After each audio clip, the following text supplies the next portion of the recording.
In defining progress, I think it's very important to make a distinction between good progress and bad progress. I mean, things progress in the sense that they change. Both in nature and in human society, there appears to be a clear trend towards increasing complexity as change proceeds. We tend to delude ourselves that these changes always result in improvements from the human point of view.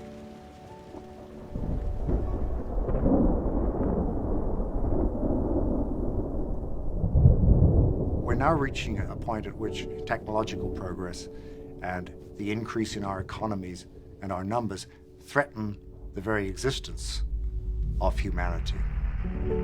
We copy. Okay, you had your transmitter key, that's why we couldn't read.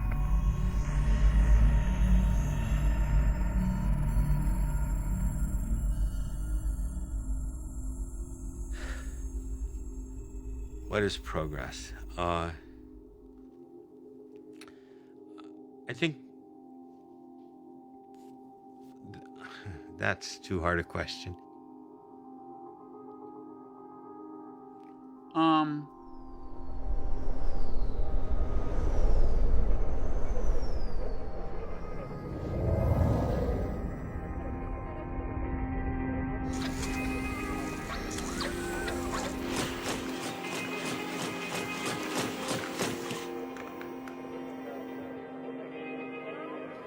When I think of the word progress,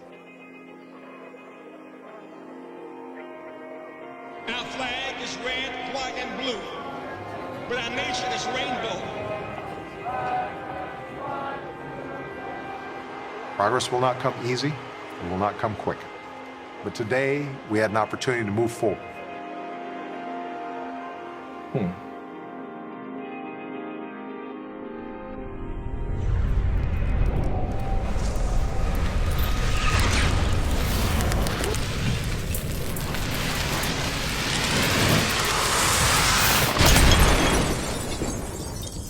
It seems like we're stuck in this trap for the last 200 years since the Industrial Revolution, where we think progress is more of the same. Like, we should make our machines better and get more machines. But we've been doing that for 200 years, so doing more of that is not progress. We're like stuck in this, like a record.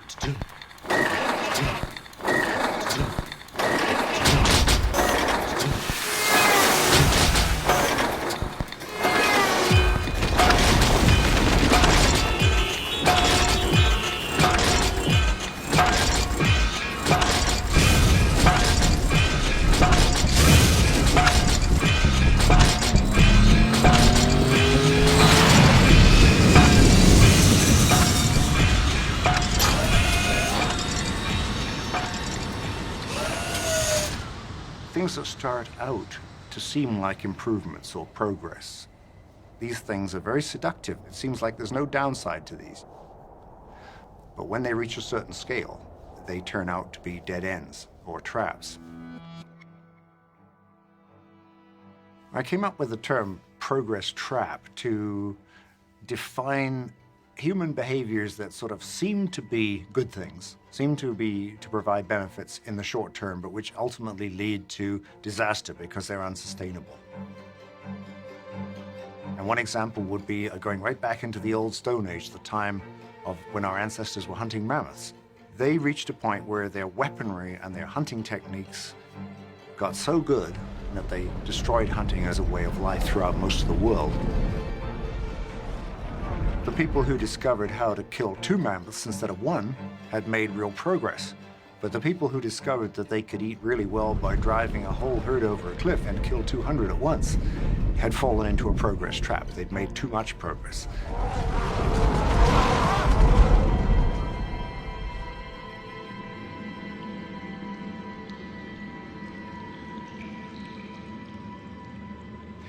Our physical bodies and our physical brains, as far as we can tell, have changed very little in the past 50,000 years.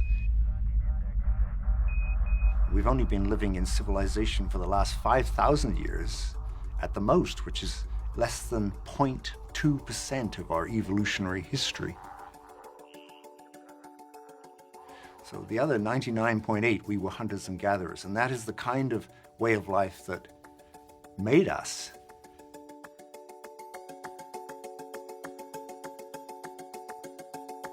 We are essentially the same people as those Stone Age hunters. What makes our way of life different from theirs is culture has taken off at an exponential rate and has really become completely detached from the pace of natural evolution. So we are running 21st century software, our knowledge, on hardware that hasn't been upgraded for 50,000 years. And this lies at the core of many of our problems. All of this is because our human nature is back in the hunting-gathering era of the old Stone Age, whereas our knowledge and our technology, in other words, our ability to do both good and harm to ourselves and to the world in general, has grown out of all proportion. One thing to remember, of course, about the human mind is that it's not that fundamentally different from, say, the brain of a chimpanzee. Most of the human brain, the basic structure of the brain, is much older than the human species. Some of it goes back to bacteria, some of it goes back to worms, some of it originated in the first mammal, some of it in the first primates, some of it in the first human beings. Very little of it, however, changed in the last 50,000 years. And so most of what we do with hardware components that are much older than any of the problems that we face.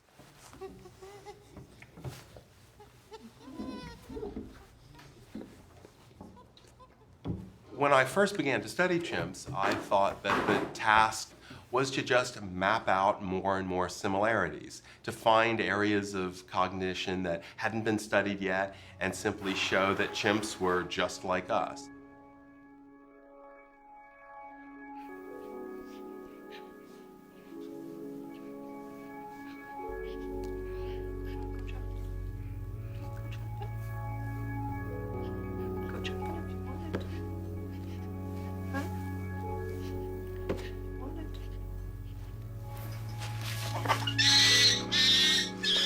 You can imagine teaching a small child to stand up a block upright.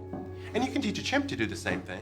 Oh, I'll set up the block here, set up a block here. I can see everything. It's very, very clear. And I get a piece of fruit for doing it. But what happens when you introduce a small subtlety into this situation where you trick them and just make the block off-center just enough that it keeps falling over? Well, the chimp will come in, set up the good block, set up the block that we've tricked them with, but then it falls over. Well, the chimp can see that it's not the way it's supposed to be, so they try again. And they try again.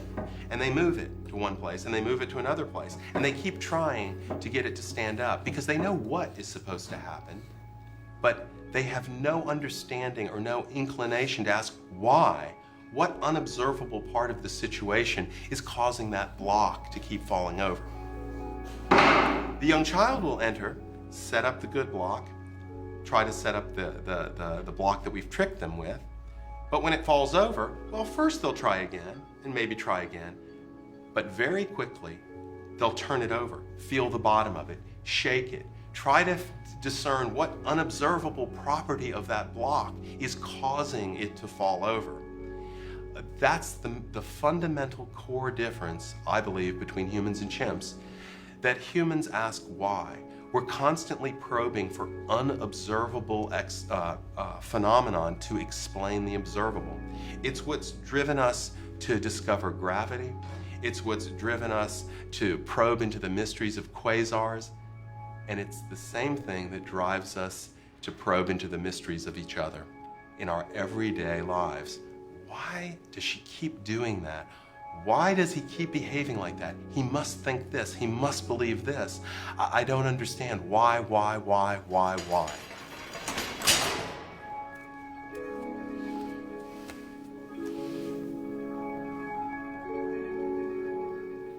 So the upside of the human capacity to ask why, to continually probe behind appearances and to try to find out how the world really works is we develop fabulous new medicines. We develop fabulous new therapeutic techniques to take care of people. We invent the whole cascade of modern technology.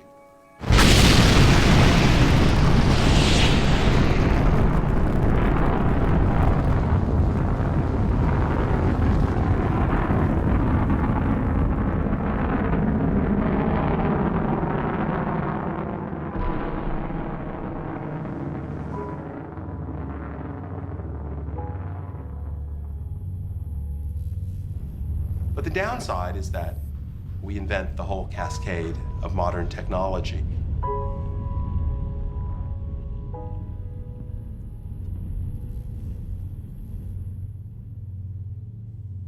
Arguably, we are the most intellectual creature that's ever walked on planet Earth. So how come then that this so intellectual being is destroying its only home? Because we only have the one home. Maybe one day people will be on Mars, but for the moment we've got planet Earth. And we are destroying, we are polluting, we are damaging the future of our own species, which is very counterproductive from an evolutionary perspective.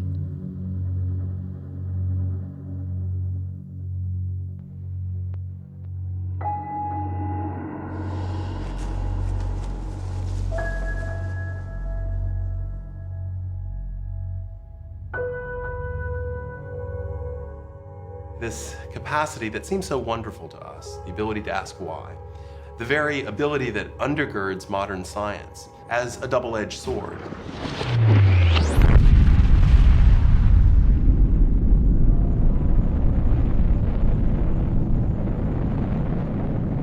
If humans go extinct on this planet, I think what's going to be our epitaph on our gravestone is why. I'm getting a light driving this machine. I think I overdid that one. Yeah, it went clean out of sight. Oh, you think you're so clever. Okay.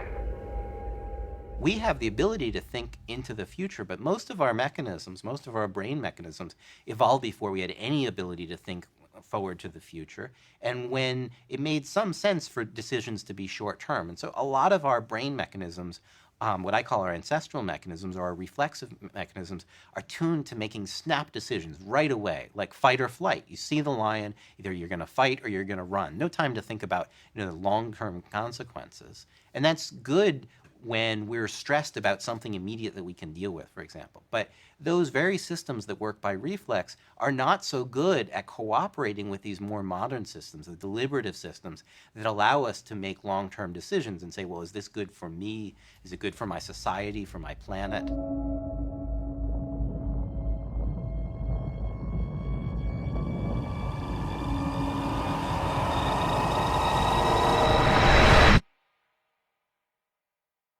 Between the fall of the Roman Empire and Columbus sailing, it took 13 centuries to add 200 million people to the world's population.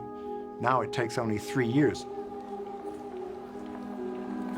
A simple thing like pasteurization, the warming of milk so that the bacteria are killed, and the control of smallpox, things like that have led to a great boom in human numbers.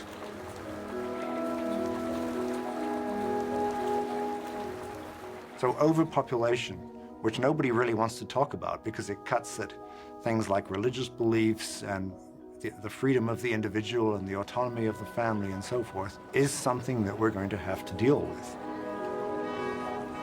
We probably have to work towards a much smaller worldwide population than 6 or 7 billion. We probably need to go down to a half that or possibly even a third of that if everybody is going to live comfortably and decently. The other side of this problem, and perhaps the more dangerous side, is the footprint of the individuals at the top of the social pyramid who are consuming the most. Somebody in the United States or Europe is consuming about 50 times more resources than a poor person in a place like Bangladesh.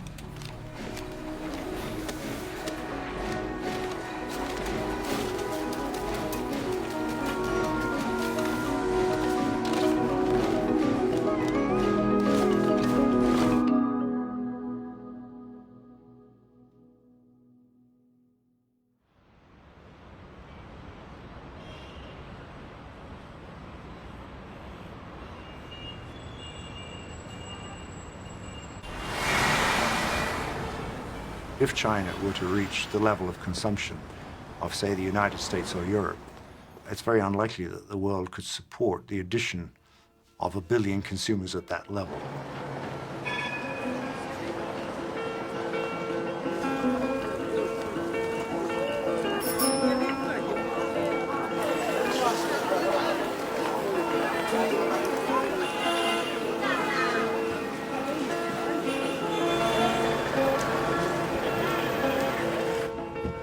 Let's say in China, maybe 200, 300 million people are quote-unquote affluent. You know, they could afford, relatively speaking, you know, what we can in the West. In India, and also whatever, 200 million, you know. So you add up these affluent segments of population in these developing countries or marginalized countries, but still you come up with no more than 1.5, maybe 2 billion people.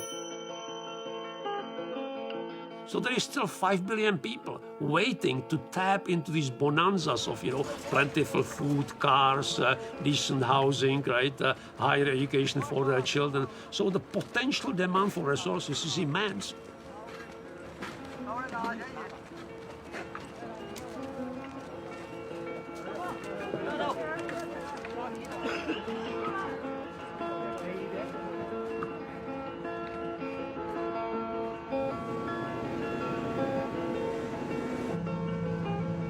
要说个人驾驶经验不知道多少公里，但是自驾车以领队的这个工作，带领自驾车达到了50万公里以上。这个谁的司机啊？这个车过去吧，再高一点，停，停，走，好，停。 走一点，好，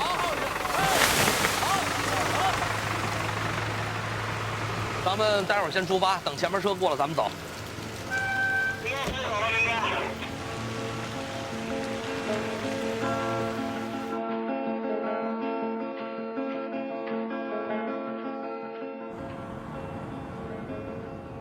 那么《西游记》呢，作为中国的古代传说当中。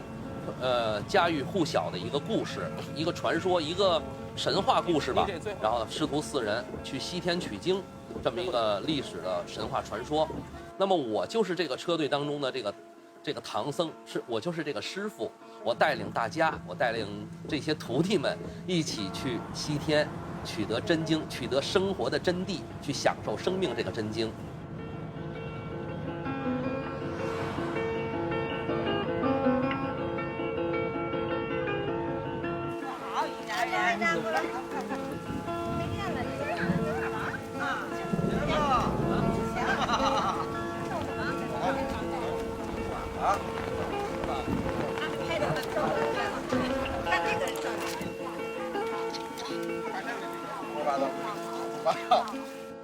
住在河对岸有一个小村庄，他们村子里头就是这样，基本上家家户户没有冰箱。要买肉的话呢，需要去30公里以外的县城去买，一周不去一次，一周可能才去一次。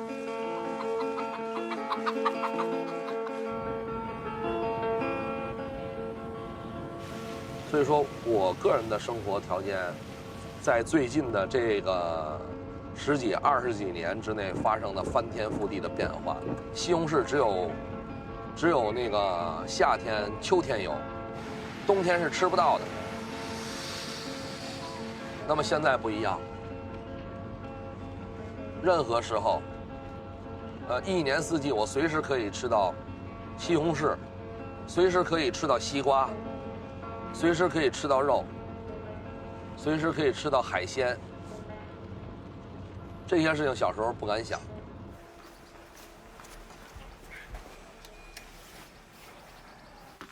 到家10多天啊。中国的经济发展，我想30年应该，全世界都评价基本上是一致的。不管是喜欢中国还是不喜欢中国的人，那么当时这30年我们也有很多问题，比如是环境问题。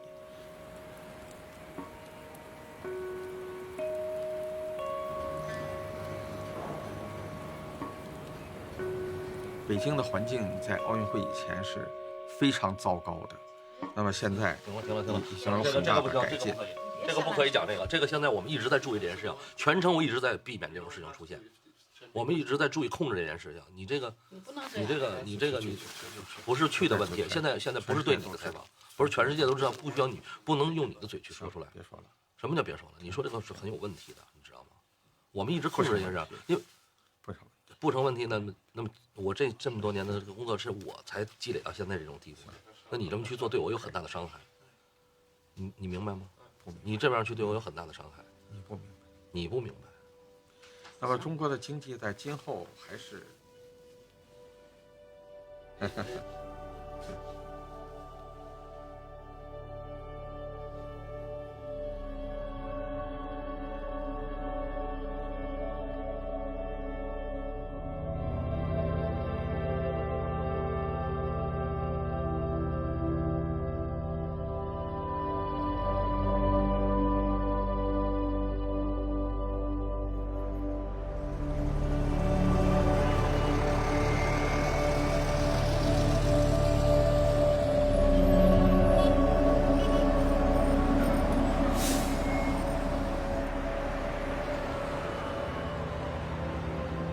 ，For thousands of years, China has the longest continuous civilization in the world. And it is only during the recent period of time when the European countries started to industrialize that China started to lag behind. And therefore, between the first Opium War in around 1840 all the way to about 1978, China went through a roller coaster of great humiliations, wars of aggression by foreign nations, Japanese aggression against China, civil war, collapse of the Qing dynasty, great cultural revolution, chaos in China. That when Deng Xiaoping re-emerged in 1978, he basically pointed out the only correct path.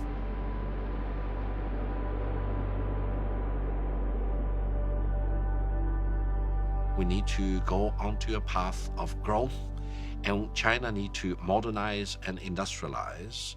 And I think that's, the beginning of China's correct development onto a right path.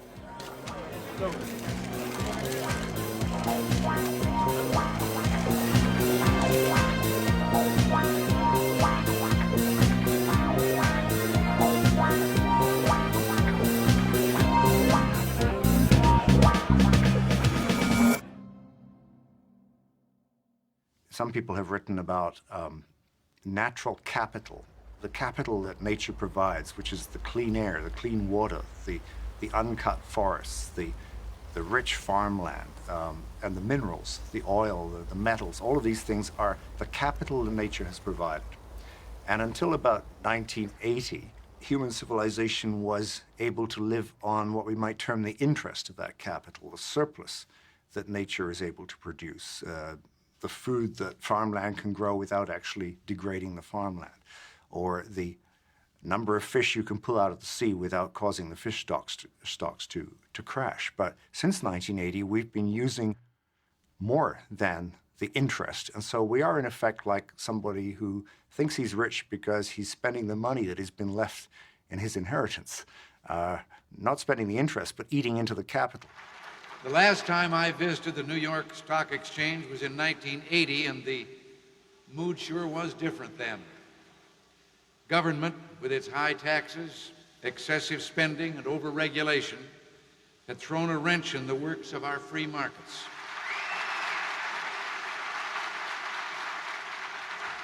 With tax reform and budget control, our economy will be free to expand to its full potential, driving the bears back into permanent hibernation. That's our economic program for the next 4 years. We're going to turn the bull loose.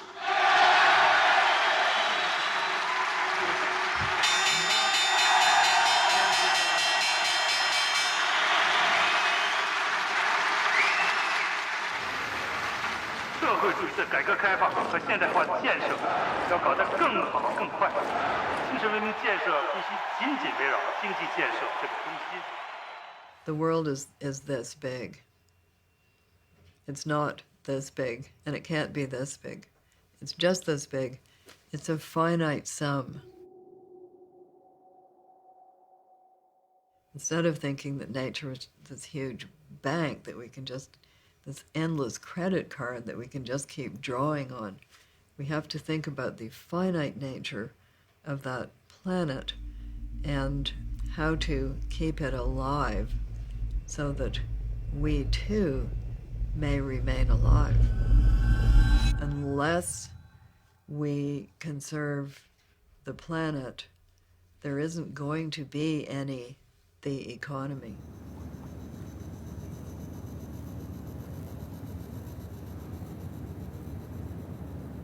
The Ice Age hunter is still us. It's still in us.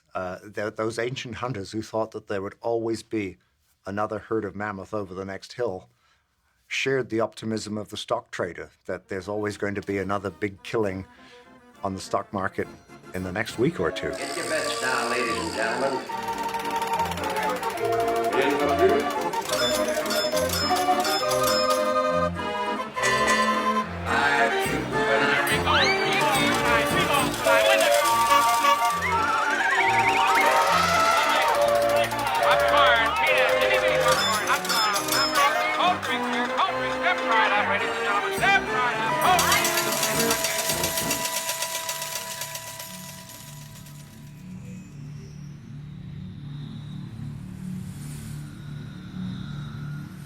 If you're watching the Earth, say, over the last 5,000 or 6,000 years, and you're speeding up your film, what you see is civilizations breaking out like forest fires in one pristine environment after another. And after a civilization has arisen and sort of burned out the natural resources in that area, then it dies down and another fire breaks out somewhere else.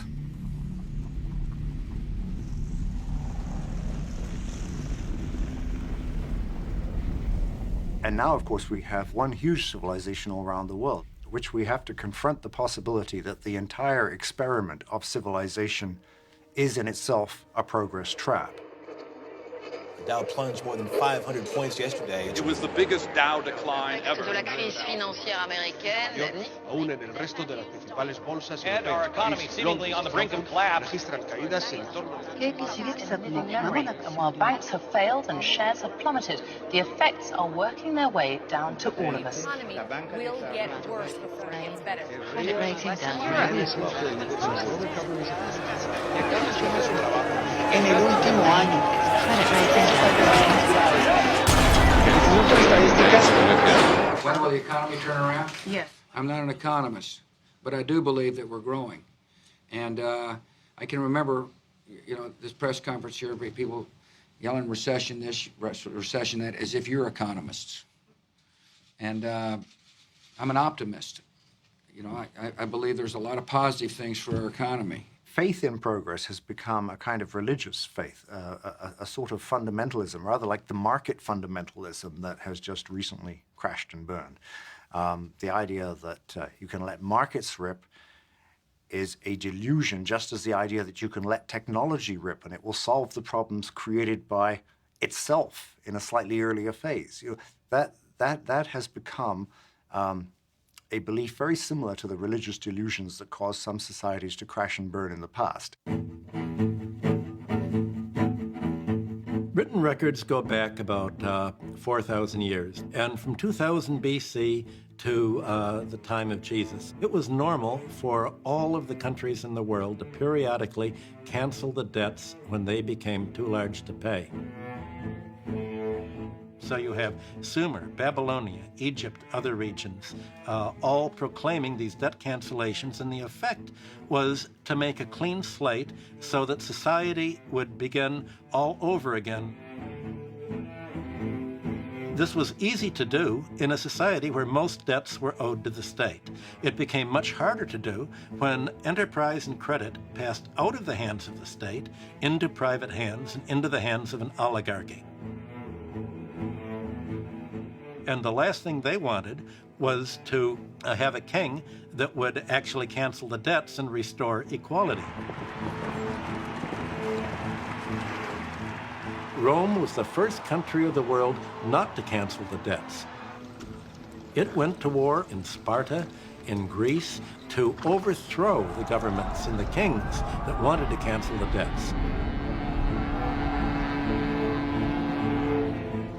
The wars of the 1st century BC ended up stripping these countries of everything they had.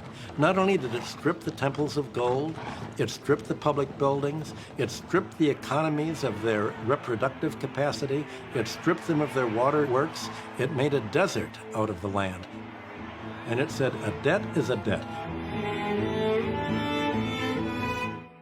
The collapse seems to have been closely linked to ecological devastation, which led to all sorts of social and economic and military problems. In the early stages of the Roman Republic, you had a fairly egalitarian landowning system. The peasants had access to public land. But as the Roman state became more powerful and the lords and the generals began to appropriate public land for their own private estates, more and more peasants became landless. At the same time, erosion was a serious problem, so bad that some of the Roman ports silted up with all the topsoil that got washed down from the fields into the river. And archaeologists have been able to establish how badly degraded much of Italy was by the fall of the Roman Empire, and how it took 1,000 years of much reduced population during the Middle Ages for fertility in Italy to rebuild.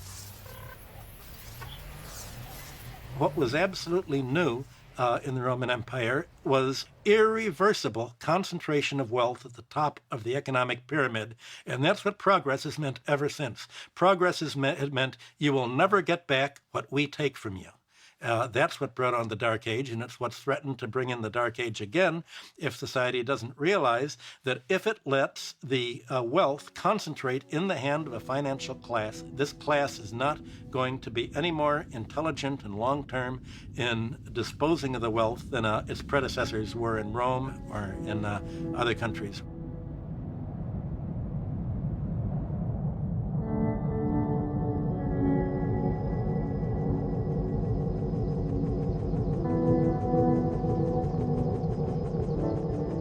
Well, the term oligarchy obviously sounds a little esoteric. It just means a small group of people have got a lot of political power based on their economic power.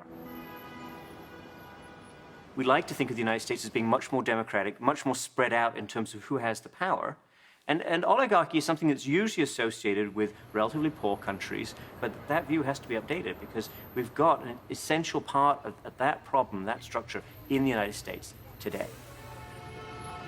People who got all this economic power were in the financial sector. It was Wall Street, if I can use that shorthand expression. Wall Street became really powerful.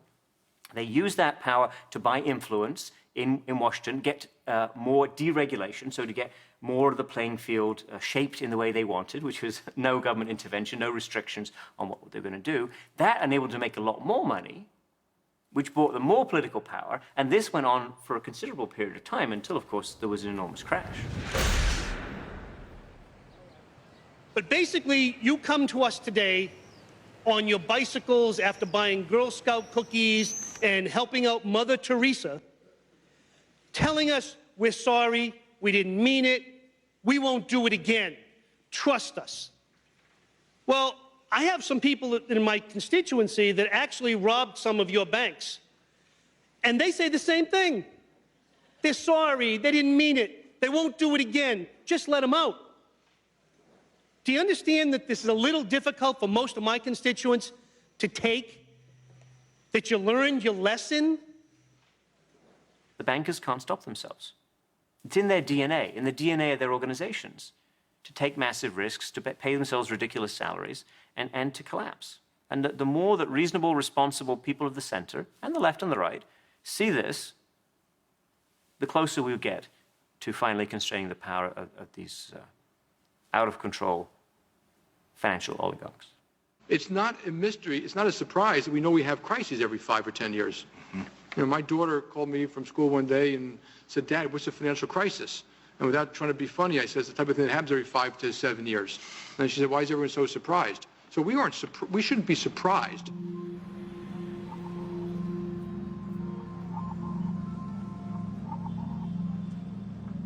I read scrawled on a wall somewhere that every time history repeats itself, the price goes up.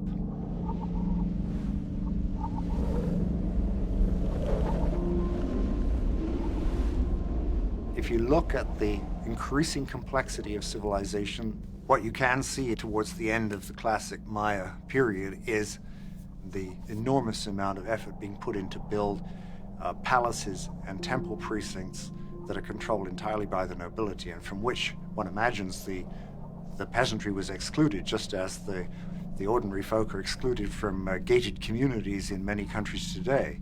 And one imagines also that therefore the people at the bottom were becoming more and more disenchanted with the rulers, as they felt that the social contract that had once existed, that the rulers were kind of the mediators between the gods and themselves and would help them get good weather and good crops and all of that, as they saw that beginning to break down and the rulers in effect losing touch with the people whom they claim to represent.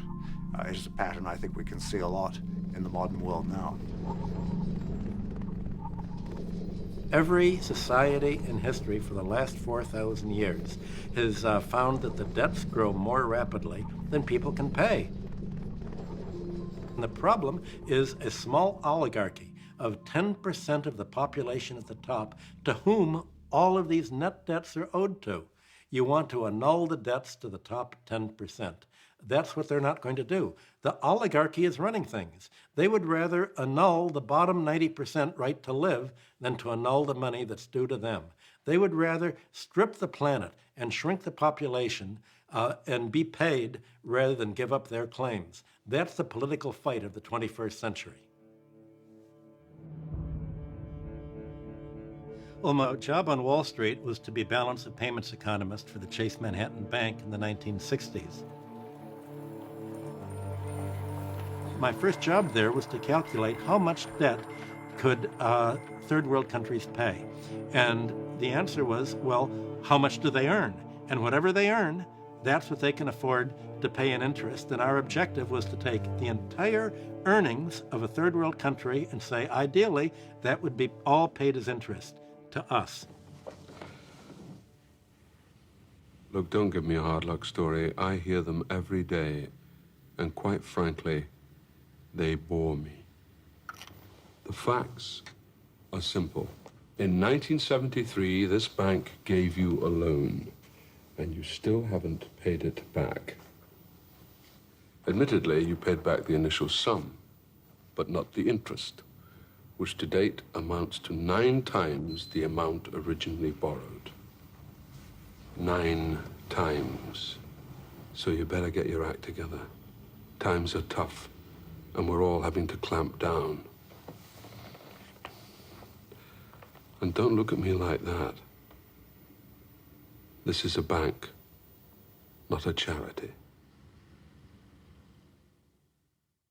The number one cost for foreign lending through some of the multilateral institutions such as IMF and World Bank is the death toll on the continent. We can look at the support of dictators that took place 30 years ago, from 1960 till 1997, of a brutal dictator. Moi, Mobutu Sese Seko Kukumbendo Wazabanga, je jure d'observer la Constitution et les lois du Zaïre. He was given humongous loans. Everyone knew he wasn't using that for the population. He was propped up as one of the biggest leaders in the whole African continent. While your country is young, only 10 years of age, that it has had a period of progress in that period, which has been an example for nations throughout the world. You have moved forward economically. You have established unity in your country. And you have a vitality which impresses every visitor when he comes to Congo. What is interesting is all the money plundered from all the international debt is found in Western banks. So as he was removed from power, the money never returned to the Congolese.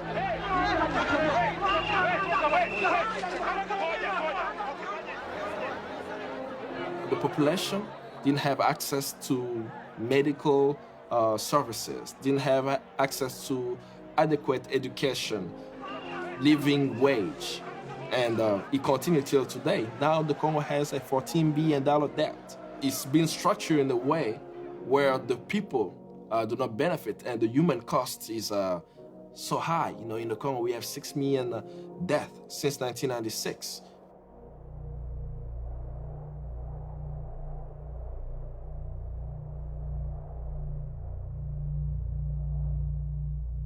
Rich countries lend a so-called developing country a big whack of money. Debt is incurred on behalf of people who have nothing to do with it, don't know anything about it. Then they're expected to pay the price by scraping off their livelihood, turning it into money, and giving it to somebody else. How could the money given to the Congo benefit to the people? Use some of the funds to make sure that there are strong institutions within the country that will protect against human rights violation and so many other issues that we face. But these funds are not used for that because whenever it's given, they tell you specifically what project you have to use it for. And mainly, it's usually mining projects to get access to resources.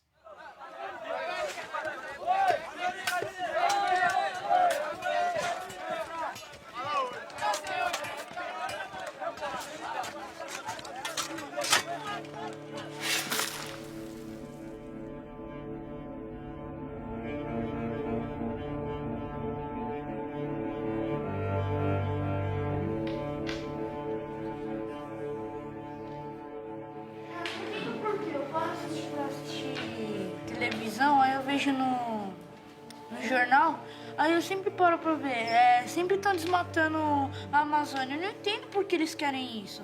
Então, eles estão se prejudicando, eles mesmos que estão se desmatando. Como o Diogo falou, os animais... São interesses o quê? Interesses... econômicos? You can relate the destruction of the rainforest in Brazil directly to the Wall Street and London financial sector. The story begins in 1982, when countries couldn't pay their debt anymore. And the result is that the Latin American countries generally stopped paying because they said, we're already paying all of the balance of payments surplus we have to the banks. We don't have any money to import to sustain living standards. We don't have money to import to build new factories and to pay the debt. So the International Monetary Fund at that point said, don't go bankrupt. You have an option. You can begin to sell off the public domain. You have plenty of assets to sell to pay us. You can sell off your water rights, your forests, your subsoil mineral resources. You can sell us your oil rights. And so Brazil, Argentina, and other countries began to sell off their resources to private investors. And the private investors bought these resources on credit.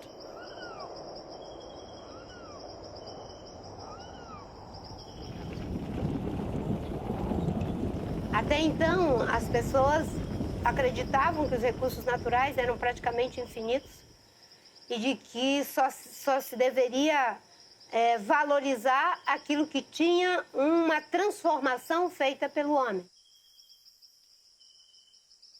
Agora nós estamos descobrindo que existem serviços que são prestados à humanidade e à sustentação da vida na Terra, que são feitos pela natureza, e que os povos, eles, pela posição que ocupam geograficamente, são detentores de parte desses serviços prestados pela natureza.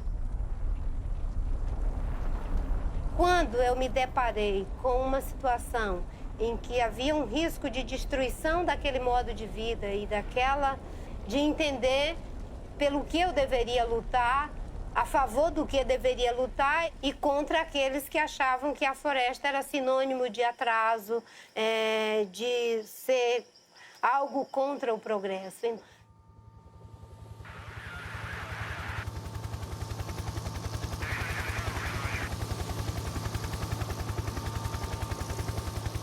O IBAMA é a agência de meio ambiente do governo federal E ela foi criada para tratar de todo o problema ambiental do país.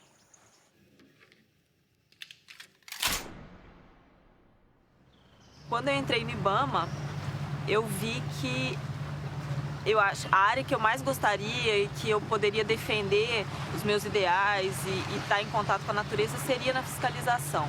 Onde eu puder estar, o que eu puder parar, eu vou fazer, mas infelizmente o que eu posso fazer é ínfimo comparado ao que acontece. Vanderlei dele é com W ou com D? Sei lá, Vander.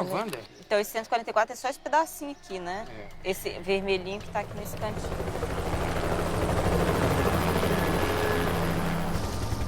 O tipo de operação que nós temos é nas madeireiras. Esse tipo de operação consiste em ir às madeireiras e observar se a madeira que eles têm lá é de origem legal.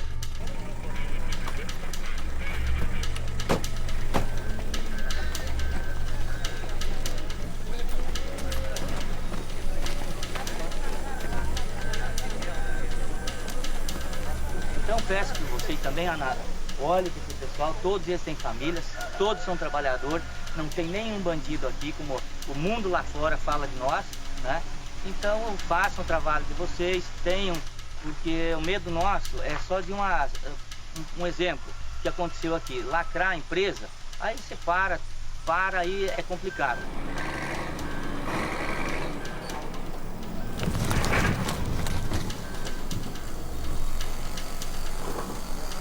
Tá bom?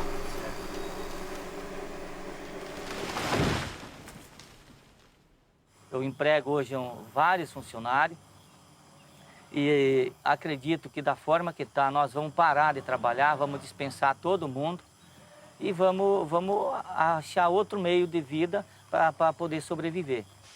Amanhã a gente volta a trabalhar e senão nós dispensamos novamente.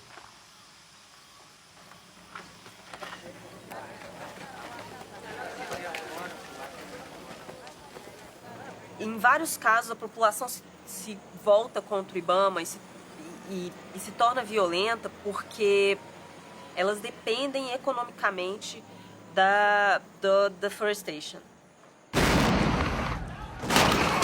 E aí ocorrem esses distúrbios, essas guerras civis nessas cidades amazônicas.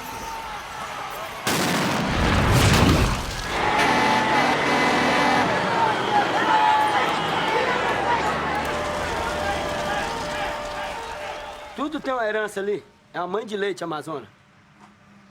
Amazônia é uma mãe de leite. Lá no país da senhora existe a Amazônia, existe a floresta.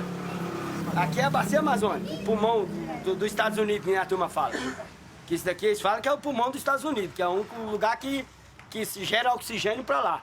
Se acabar isso daqui, todo mundo lá morre sem oxigênio. Aí por causa disso o povo brasileiro vai penar. Vai penar, porque nós vamos comer o quê? Vamos comer o quê? Nós vamos penar, tia. Quem você põe aqui, o nosso governador daqui, que derrubou uns milhões de alqueiro lá, e aí quem paga o pato é nós que derrubamos um alqueiro ou dois que nós precisamos derrubar um alqueiro para nós plantar o nosso arroz, nosso feijão, nosso milho, né, plantar o nosso pé de café, para poder nós criar a nossa família. Quem destrói a Amazônia são os grandes fazendeiros, são grupos internacionais, são grandes fazendeiros, onde tem senadores, deputados, coronéis. Esses são os destruidores da floresta amazônica. Esses sim. É super frustrante, na maioria das vezes, porque nós sabemos que as pessoas que nós estamos pegando não são os grandes responsáveis pelo desmatamento. A maior parte dos políticos brasileiros, eles têm agronegócio, são plantadores de soja, são pecuaristas. Então, há conflitos de interesse.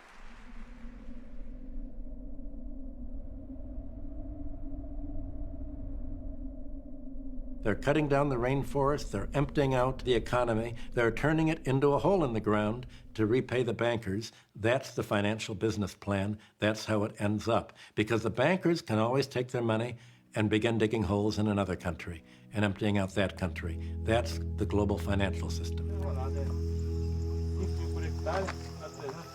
Não, mas joga no 60 que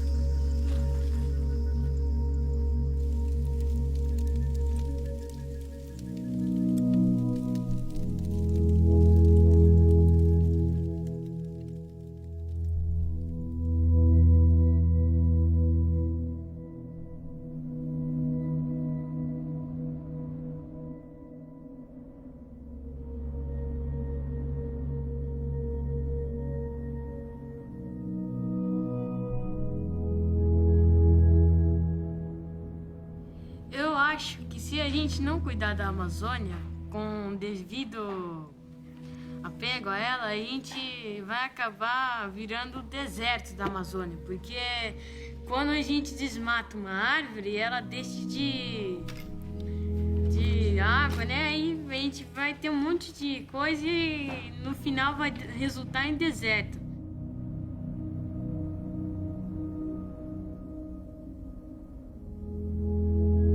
The economists say if you clear cut the forest, take the money and put it in the bank, you can make 6 or 7%. If you clear cut the forest, put it into Malaysia or Papua New Guinea, you can make 30 or 40%. So who cares whether you keep the forest? Cut it down, put the money somewhere else. When those forests are gone, put it in fish. When the fish are gone, put it in computers. Money doesn't stand for anything, and money now grows faster than the real world. Conventional economics is a form of brain damage. Economics is so fundamentally disconnected from the real world, it is destructive. If you take an introductory course in economics, the professor in the first lecture will show a slide of the economy. And it looks very impressive, you know, raw materials, extraction, process, manufacture, wholesale, retail, with arrows going back and forth. And they try to impress you because they think, they know damn well, economics is not a science, but they're trying to fool us into thinking that it's a real science. It's not. Economics is a set of values that they then try to use mathematical equations and all that stuff and pretend that it's a science. But if you ask the economist, in that equation, where do you put the ozone layer? Where do you put the deep underground aquifers of fossil water? Where do you put topsoil or biodiversity? Their answer is, oh, those are externalities. Well, then you might as well be on Mars. That economy is not based in anything like the real world. It's life, the web of life that filters water in the hydrologic cycle. It's microorganisms in the soil that create the soil that we can grow our food in. Nature performs all kinds of services. Insects fertilize all of the flowering plants. These services are vital to the health of the planet. Economists call these externalities. That's nuts.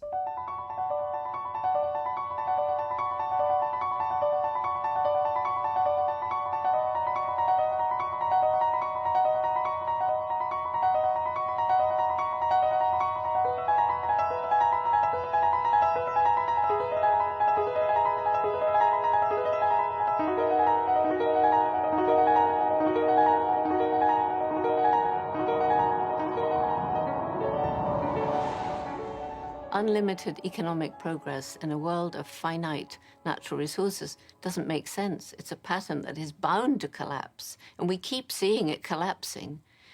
But then we build it up because there are these strong vested interests. We must have business as usual. And, you know, you get the arms manufacturers, you get the petroleum industry, you get the pharmaceutical industry, and all of this feeding into helping to create corrupt governments who are putting the future of their own people at risk. You can imagine lilies growing in a pond. Lilies grow very rapidly. They double every day. They're going to cover the whole surface, and there won't be any way of the fish getting oxygen, and all the life is going to die in the pond. That's how rapidly things can grow. One day, you're half full of lilies. The next day, you're dead. You could say that today we're in the point at which the lily pond is half full. The life is being snuffed out of national economies, and the debt goes on doubling. How long can it do it? It has one day to go.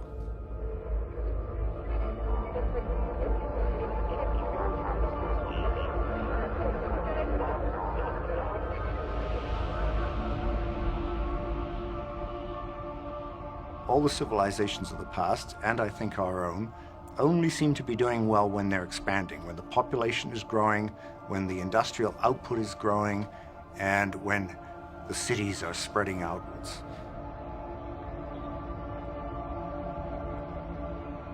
Eventually you reach the point at which the population has overrun everything.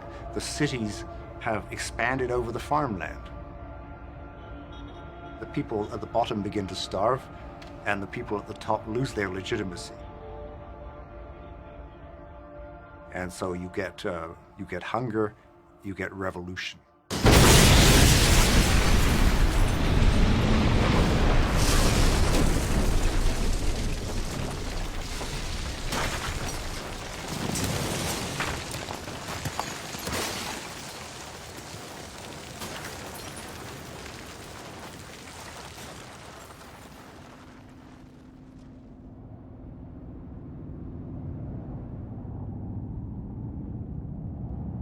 Now, one kind of scary thing about the moment we're in is that for the first time, there's kind of only one system.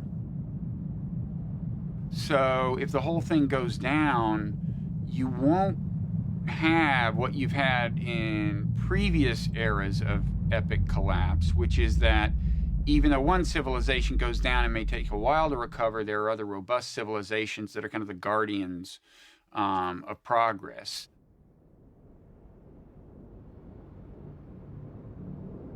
In that sense, some of the things that have been reassuring in the past about progress don't necessarily apply to the current situation, because once you get to the global level, you've only got one experiment working. That's just the inevitable culmination of its growth ever since the Stone Age. And there were way stations along the way, like the Roman Empire. And now here we are, and more people are in the same boat, and they face problems, and either they will solve them together or suffer together, and possibly on a catastrophic scale.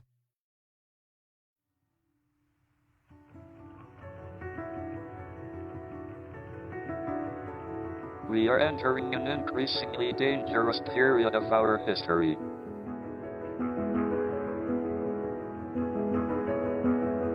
Our genetic code still carries the selfish and aggressive instincts that were of survival advantage in the past.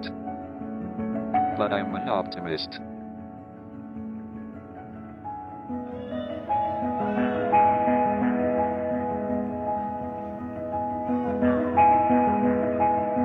If we are the only intelligent beings in the galaxy, we should make sure we survive and continue.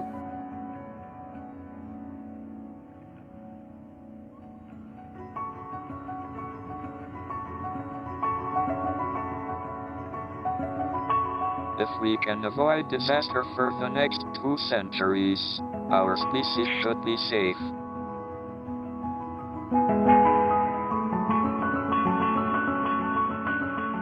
We have made remarkable progress in the last 100 years.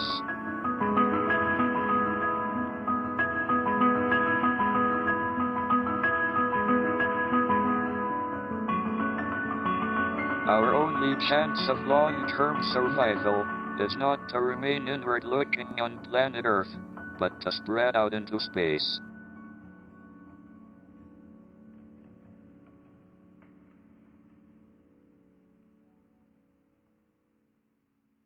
I was at a conference a few years back with George Lucas, and he came up and said, there's only 2 hopes for humanity. Either we find another planet to colonize after we've destroyed this one, or perhaps your technology, meaning what we're doing with the genetic code, might be able to allow us to transform ourselves or other aspects of the planet where we could continue to live here. We are here to celebrate the completion of the first survey of the entire human genome. Without a doubt, this is the most important, most wondrous map ever produced by humankind. We are announcing today, for the first time, our species can read the chemical letters of its genetic code.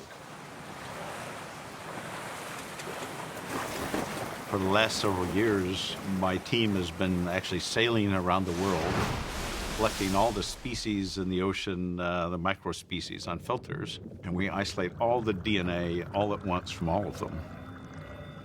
I have a novel way of looking at these genes. I view them as the design components of the future. It's a mind-boggling concept, even though we're doing it every day, that we can simply start with 4 bottles of chemicals, write the genetic code, and change the genetic code of species, basically developing new species. And we can try and find ways to make fuels that other people haven't even imagined. We can do this with novel sources of food, we're limited only by our imagination and whatever biological reality is. When we consider trying to replace oil, we use billions of gallons of oil a year. I can't even, I think I have a pretty good imagination, envision what 1 billion gallons of oil is. And making 1 billion gallons of oil from invisible microbes is a certain leap of faith. But in fact, that's how we proceed in science.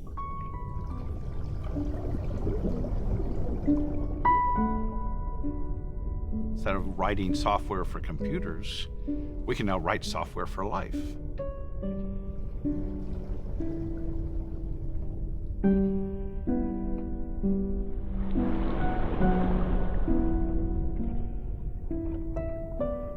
By changing and taking over evolution, changing the time course of evolution, and going into deliberate design of species for our own survival, at least gives us some points of optimism that we have a chance to control our destiny. We're here today to announce the first synthetic cell. This is the first self-replicating species that we've had on the planet whose parent is a computer.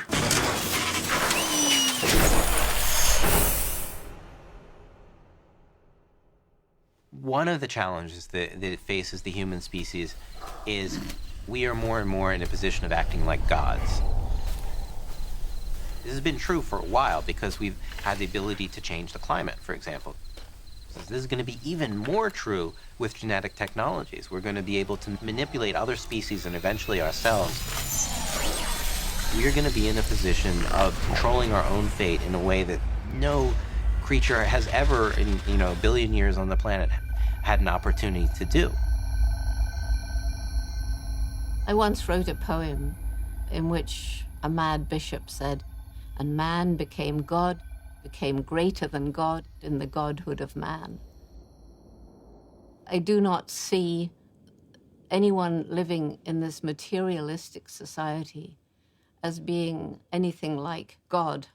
I don't know what God is, but in my wildest dreams, I would never conceive of God or a God as being like a modern human being in a materialistic society. We're anything but godlike.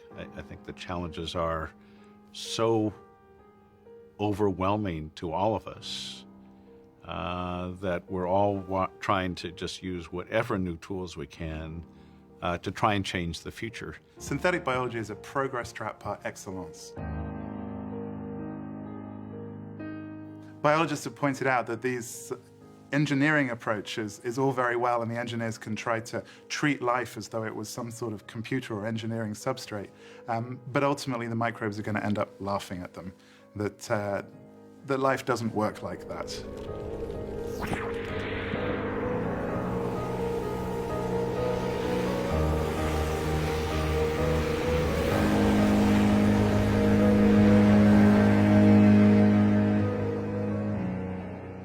I think the problems that we're seeing now, whether we're talking about hunger and massive inequity, whether we're talking about climate change or the loss of biodiversity, have been driven over the last 200 years by a system of overproduction of stuff and overconsumption of stuff. And then that's been inflated and inflated and inflated to the point where it really is not in any way reasonable. The companies and those within governments who have supported that approach are now saying that they will provide new technologies to continue that consumption of stuff, that level of production. It's just not realistic. ExxonMobil and Synthetic Genomics have built a new facility to identify the most productive strains of algae. Algae are amazing little critters. They secrete oil, which we could turn into biofuels. They also absorb CO2. We're hoping to supplement the fuels that we use in our vehicles to someday help meet the world's energy demands. Which is harder, mapping the entire genome set that makes up a human being, or making algae produce energy? Well, making algae produce energy is not hard, but doing it on the scale required to have a major economic and environmental impact is going to be a huge challenge. But we have a good partner with that, with ExxonMobil, to try and get it to the scale that it needs to be of billions of gallons a year. A lot of engineering is required for facilities the size of San Francisco. Goodness. I think they're serious and we're serious. What we're seeing alongside the development of synthetic biology is a massive corporate grab on plant life. Literally speaking, that means a grab on land. And a grab on seas as well, where people are being moved off of land to make way for the growing of plant life that can be transformed into plastics, chemicals, fuels, and so forth. What drives synthetic biology is not an attempt to save the planet or help humanity, but an attempt to increase the bottom line for certain very large corporations. If we're going to feed the upcoming 9 billion people, we can't afford to use our prime cropland for trying to produce the billions of gallons of fuel that we use. What we're doing with writing the genetic code, changing these species, allows us to use desert land we just need sunlight and CO2 for using these new engineered algae, for example. Synthetic biology, in a way, it's frightening, but I'm very sympathetic to this in many ways, that it would be nice to get a more water-efficient plant, but still, it would still need water. Craig Venter cannot create a plant which needs no water and no nitrogen, or which totally fixes all its nitrogen by sucking it from the air. It cannot go that far. This doesn't fundamentally change the game. What fundamentally changes the game, and what people don't want to hear, and I'm coming to this all the time, and people say, don't talk to us like that because just is a no starter. But for me, this is the only starter. We have to use less. The poor people need more. There is no doubt about it. There's no discussion there. Right? If you are average villager somewhere in Rajasthan or Punjab or Nigeria, you need more, period. There's a basic human decency compels you to say these people need more clean water, more basic food, more education for their children. The discussion closed, right, before it begins, right? But as far as us is concerned, we certainly could and should do with much, much, much less. People have been conditioned that things have to always go better.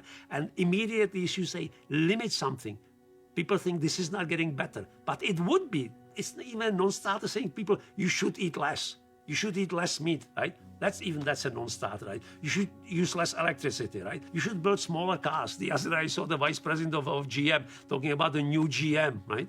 And one of these journalists asked him rightly, but your cars are still so heavy. And he says, yes, we are working on it. What is there to work on it, right? There are so many things which we could do, not to surrender our standard of living, not to kind of live in a gutter, really, right? But we don't need 1.5-ton car to go from red light to red light in a city, really, right? People are not willing to go back on these things. Most of them simply are not, because they've been totally hijacked by this material culture. Let's not underestimate the persuasion, the power of this material culture is immense. It's just immense. When I've seen so many people being so genuinely unhappy that they cannot afford a $50,000 bathroom remodeling, right? I mean, there's something wrong with that value set, right? Because bathroom is a place where you should spend 10 minutes to take your shower and brush your teeth, so it doesn't have to be worse. But you know how much money people are. So, again, on my mind, because we are thinking about redoing our bathroom, right? So it's on my mind. So it's very interesting. So for me, it's a chore because it has to be done, really. But for many people, it's kind of a life-affirming thing, People are renting storage spaces, right? Which they will never access in the next 20 years to store the junk which they cannot store in their 5,000 square foot homes, really, right? So do we need that, really? So it's just amazing. Really. So this is very difficult to put the genie in the bottle. So everything is defined in this material thing. I could make it a lot more coherent, but you see, this is difficult because when you make it a lot more coherent, you make it prescriptive. And prescriptions never work, really, because I don't have the solution. I can't sit here and say, we should follow this, and by 2030 everything click and we all live happily ever after, right? So I'm making it deliberately incoherent. I could be very doctrinaire.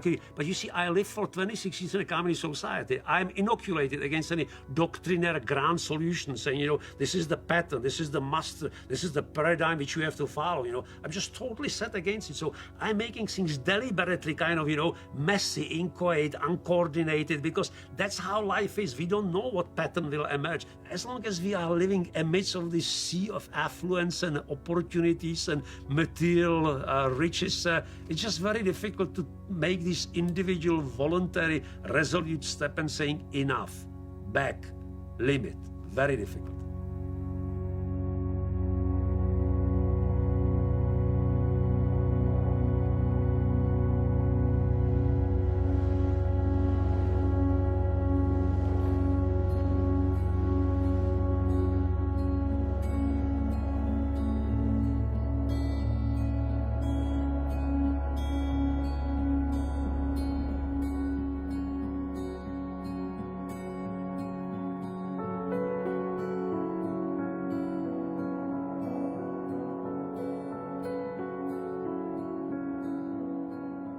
Eu acho que chegamos à era dos limites. Ainda que sejamos livres, nós somos livres para viver de acordo com a natureza que fomos criados.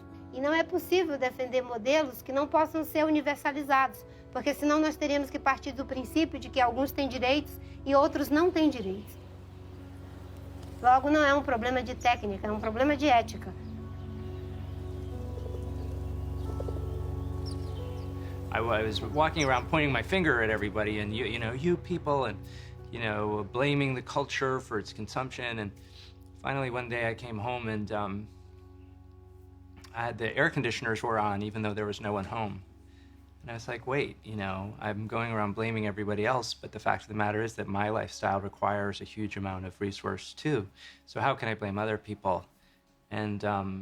And I realized that before I go around trying to change other people, maybe I should look at myself and change myself and keep my side of the street clean. So I came up with this idea that I would live as environmentally as possible for a year and see how that affected us. So we did this no-impact experiment. We live in New York. We live in the middle of New York City, which made it unusual because most people can think of environmental living as some sort of a back to the land thing. But of course, back to the land is not the right idea when it comes to saving our habitat. If all of us in New York were to go back to the land, we would very much destroy the lands.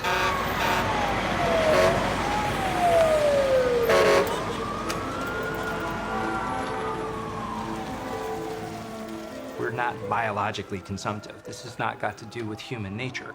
Human nature is to do what everybody else does. That's human nature, that we want to, and it's wonderful. It's like, I want to be with you. I want to be the same as you. I want to love you, and I want you to love me. That's not bad. So that's but that's also part of the problem. I want to be the same as you, and you consume, so I'm not going to be the first not to consume. But it also tells us that if we can move from non-consumption to consumption, we can also move from consumption back to non-consumption.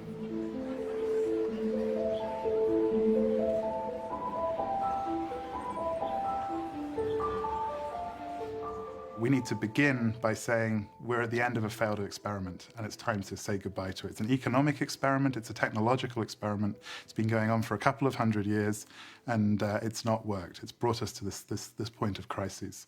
Then we can start to sanely and intelligently say, how can we live within the real limits that our planet gives us and create a safe operating space for humanity? Admittedly, we've used our brain in ways that are detrimental to the environment and society, but brains are beginning to get together around the planet to find solutions to some of the harm that we've inflicted. And we humans are a problem-solving species, and we always do pretty well when our back's to the wall. It's easy now to see kind of a giant social brain or planetary brain because it's in the physical form of the internet. It looks so much like a nervous system, you almost can't miss the analogy. You might say that there have always been a lot of little social brains around the planet getting bigger, starting to form little interconnections among themselves. Now more than ever, you could say there's a unified social brain.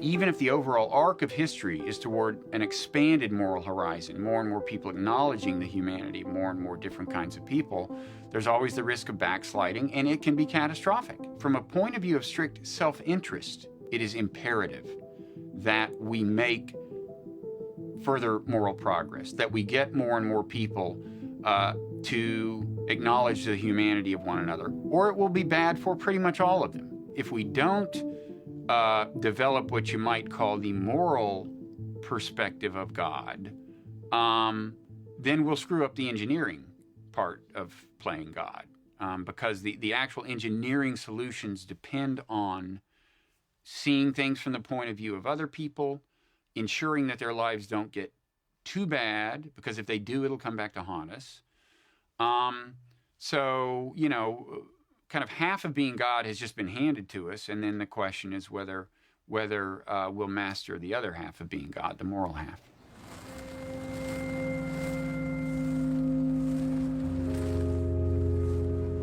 The bad news is that the Enlightenment is sometimes hard to come by because of human nature in some cases, because, you know, we've got these kind of animal minds designed for a very different environment, facing novel problems. So the Enlightenment part is going to require some real education and reflection and self-discipline that may not come naturally.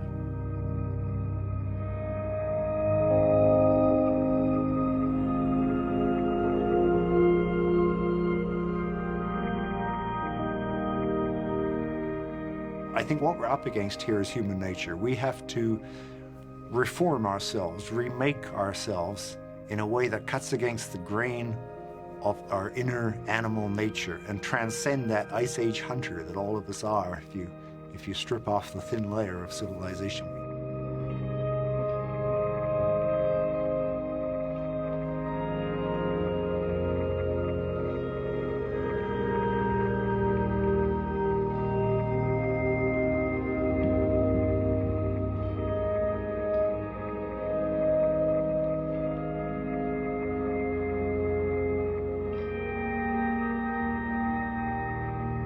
We always have been the initiators of this experiment. We've unleashed it, but we've never really controlled it. But now it's more likely that we're going to come to grief because of environmental problems. If we do, then that is really nature saying the experiment of civilization is a failed evolutionary experiment, that making apes smarter is a dead end. So it's up to us to prove nature wrong, in a sense, to show that we can take control of our own destinies and behave in a wise way that will ensure the continuation of the experiment of civilization.